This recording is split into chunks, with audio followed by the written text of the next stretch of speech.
Oke, ini ada tambahan dari saya Matius 18 sampai 20. Nah, Agus tadi baca mulai 19. Ya, 20. Tetapi kok ada sangkut paut dengan 18, jadi tak baca ya.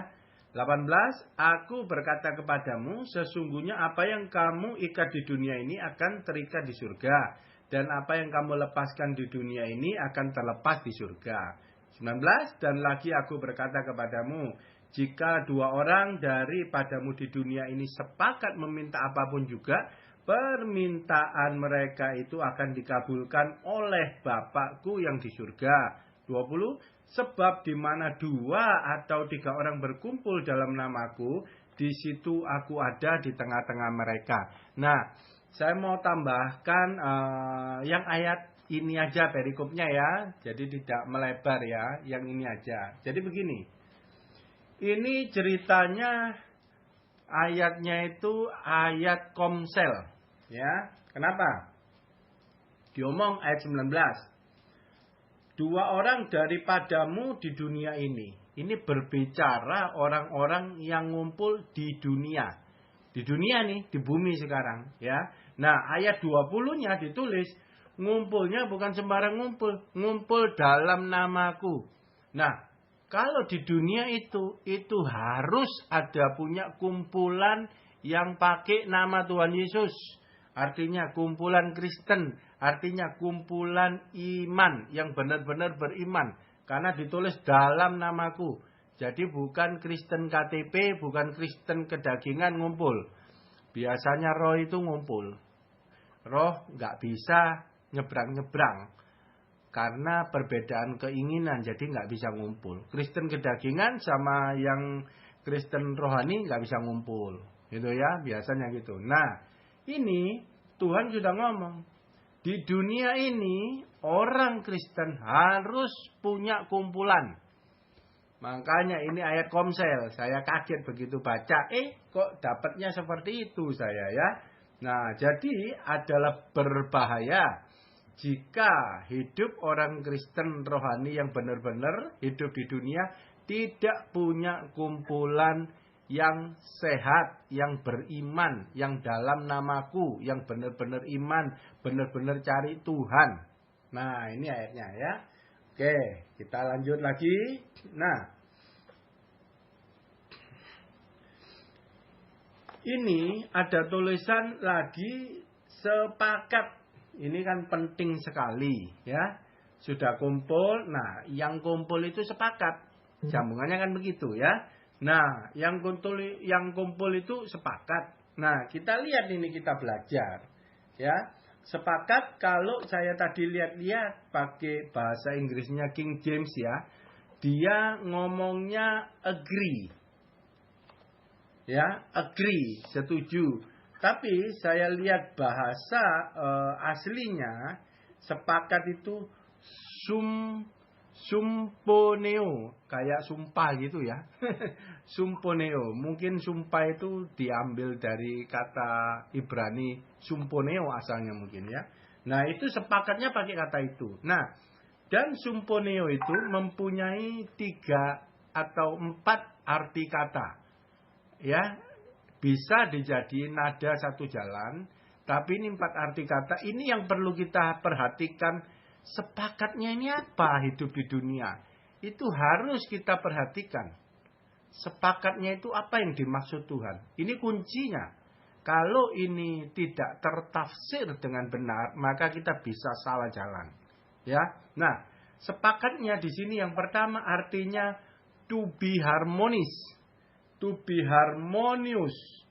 Harmonis. Harmonis itu rukun. Rukun seia sekata. Itu dalam masalah hubungan. Relationship. Ya. Harus rukun seia sekata. Artinya apa? Satu iman ini berbicara. Ya. Sepakatnya itu satu iman. Bukan semau gue. Seperti orang-orang. Ya, diarahkan kepada benar-benar jasmani, kekayaan. Ayat ini diambil, klaim-klaim seperti tadi ngomong. Bukan. Jadi sepakatnya harus semuanya ini rukun, seia sekata, hubungannya baik. Ya. Oke, harmonis. Ini didasari, ini hubungan di komsel ya, hubungan dalam nama Tuhan. Berarti landasan semuanya adalah iman, yang berarti sepakatnya itu nggak ngomong di luar iman, nggak ngomong di luar firman. Ya, jadi harus itu. Ya, nggak bisa keluar daripada konteks itu. Terus arti yang kedua itu to accord. Accord itu persetujuan, keserasian, gitu ya. Nah, jadi sepakatnya itu sama-sama setuju, tapi setujunya bukan setuju ngawur, gitu ya. Setujunya ini ada unsur keserasian yang bagus, gitu ya. Terus arti ketiganya stipulate. Stipulate itu menetapkan. Nah, setujunya itu adalah masing-masing pribadi itu ada satu ketetapan. Jadi bukan hanya setuju-setuju datar gitu aja. Ini sudah merupakan ketetapan. Yes, nggak bisa diganggu lagi. Ya, nah itu ya, itu yang dimaksud sepakat. Yang terakhir ya agree, itu yang paling ringan. Agree ya setuju gitu ya. Nah, itu adalah arti daripada kata yang tadi diomong sepakat. Ya. Sepakat meminta apapun. Nah, ini. Bentar ya. Meminta apapun.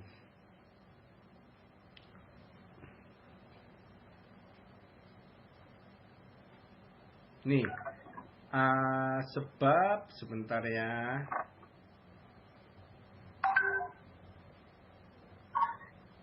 Berkumpul dalam namaku. Sebab di mana? Nah, ini kita lompat ke ayat 20 dulu. Sebab di mana 2 atau 3 orang berkumpul dalam namaku, di situ aku ada di tengah-tengah mereka. Ya, nah ini kita bahas ini dulu.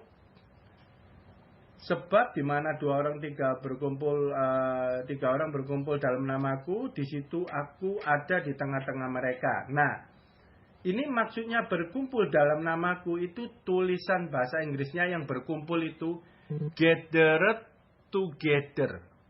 Bersama-sama gathered together. Nah, ini mempunyai arti di dalam bahasa aslinya itu sunago. Artinya itu lead together. Come together, lead into. Jadi maksudnya begini. Kita dituntun bersama-sama. Nah, itu maksudnya. Ya, berkumpul dalam nama Tuhan itu maksudnya kita dituntun bersama-sama. Nah, dari sini kita udah rangkumannya udah lebih jelas benang merahnya. Apa yang dimaksud sepakat, apa yang dimaksud meminta. Ternyata di ayat 20 dikatakan berkumpul itu adalah kita dituntun bersama-sama. Siapa yang nuntun? Ya Tuhan, melalui apa? Iman. Nah, dari sini jelas. Ya, jadi bukan ayat ini diklaim-klaim minta duit, minta harta ya. Itu kita berbicara kumpulan yang dituntun oleh Tuhan.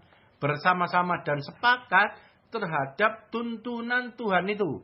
Dan itu merupakan satu ketetapan hati kita sama lain. Terus, ada lagi. Ini yang lebih seru. Meminta apapun. Ya. Oke.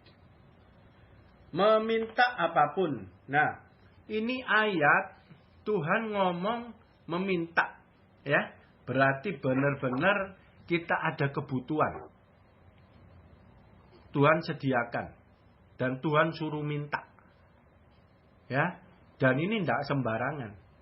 Kalau tadi tafsirannya benar, baru kita bisa mengartikan minta apa. Kalau tadi tafsirannya meleset, kamu tidak bisa minta. Tetapi Tuhan tahu kita ada kebutuhan yang hanya Tuhan yang bisa beri. Makanya dia ngomong minta. Gitu ya. Jadi kita tidak bisa hidup tanpa meminta kepada Tuhan. Selamat di dunia ini. Tapi harus tahu apa yang diminta. Ya. Ini landasannya yang tadi ngomong. Lead together. Dipimpin oleh Tuhan. Nah, kalau kita ngomong minta apa saja, kalau kita itu hatinya keduniawian, kekayaan uang, itu nggak cocok sama banyak firman lainnya bertentangan. Contoh, mintalah dahulu, carilah dahulu kerajaan Allah dan kebenarannya, maka semuanya akan ditambahkan kepadamu. Nah, yang ditambahkan kepadamu itu ayat sebelumnya itu mengenai harta, mengenai duit. Nah, jadi sekarang dari ayat ini, carilah dahulu kerajaan Allah dan kebenarannya, maka semuanya akan ditambahkan kepadamu. Berarti yang datang di hidup kita duluan mana? Kerajaan Allah dan kebenarannya atau penambahan kekayaan itu?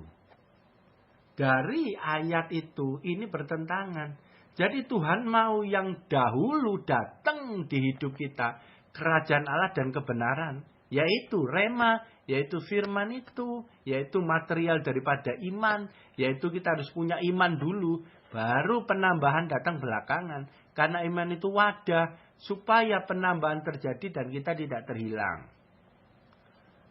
Nah, itu. Jadi harus harmonis semuanya. Nggak bisa sendirian kita artikan sesuai kebutuhan, kita manfaatkan firman untuk pribadi. Pribadi yang negatif maksudnya. Ya. Kekayaan liberal banget gitu ya, nggak bisa. Ya. Nah, kita lihat waktu tadi diomong minta itu di ayat 19. Tapi ayat 18-nya aneh. Tuhan yang ngomong, aku berkata kepadamu, sesungguhnya apa yang kamu ikat di dunia akan terikat di surga. Apa yang kamu lepaskan di dunia akan terlepas di surga. Ini kan berarti di dunia, selama hidup di dunia, backing kita itu di surga melalui permintaan itu. Dan selama hidup di dunia, kita harus benar-benar ada yang diikat dan ada yang dilepaskan. Kamu tidak bisa ngalir biasa aja, kena arus, bablas, nggak selamat. Tuhan sudah ngomong minta, tapi apa yang diminta? Di ayat sebelum diomong, ada yang diikat, ada yang dilepas. Mesti ngerti mana yang diikat, mana yang dilepas. Dan itu hanya Tuhan yang bisa, kuasa Tuhan. Makanya suruh minta Tuhan, kumpulannya kumpulan iman, kumpulan firman.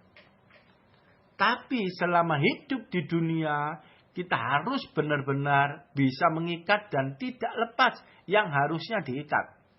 Dan melepaskan yang harusnya dilepas hidup di dunia ini. Dan kita harus punya kuasa. Bukan kita yang punya, maksudnya dari Tuhan kuasa itu. Tuhan saja yang bisa mengikat dan melepas. Kita cuma meminta kepada Tuhan. Ya. Sekarang apa yang mau diikat? Apa yang mau dilepas? Dari awal Tuhan sudah ngomong. Hari ini ku perhadapkan berkat dan kutuk. Pilihlah berkat, itu kehidupan. Kutuk kematian. Yang kita ikat adalah kutuk. Yang kita lepaskan adalah berkat. Ini sangkut pautnya semua dengan firman. Karena hanya firman, perkataan Tuhan yang sanggup mengikat kutuk di dalam hidup kita. Dan yang melepaskan berkat berupa perjanjian iman itu di dalam hidup kita. Itu sambungannya. Makanya ini adalah komsel yang benar-benar rohani. Yang benar-benar mengandalkan firman tuntunan Tuhan. Lead together. Tidak bisa tidak. Karena hanya kuasa firman yang sanggup mengikat kutuk itu. Dan kutuk itu yang ikat surga. Dan melepaskan berkat. Dan yang sanggup melepaskan berkat hanya dari surga. Tidak ada yang lain.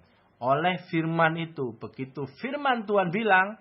Itu otomatis semua kutuk yang hidup. Yang dari kedagingan kita dan lain-lain keduniawian. Itu terikat oleh firman itu. Oleh pengertian akan firman itu, kita bertobat. Jadi terlepaslah berkat dari surga oleh firman itu. Janji-janji Tuhan jadi nyata.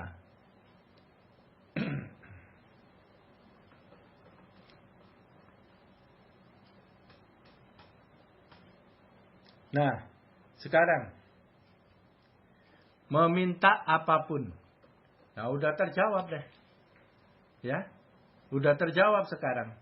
Sepakat meminta apapun pasti dikabulkan. Dari uraian tadi, sekarang kita ada pengertian baru. Mengenai sepakat dan minta apapun dikabulkan dari ayat ini. Kalau Tuhan tidak buka, ini penafsiran sendiri kan bahaya banget. Karena kita kan mata duitan banget. Kalau nafsir kan bahaya kalau yang memberi masukan dari mata duitan kita. Dari hati yang kotor, yang mata duitan itu gitu. Bisa salah. Salah tafsir, salah pikir. Salah tingkah laku, tersesat. Akhirnya kita tidak melakukan kehendak Tuhan, hidup kita tidak berbuah. Maka hidup kita tidak menjadi persembahan yang kudus kepada Tuhan. Tidak OTW, tiket surga terlepas. Tuhan Yesus memberkati.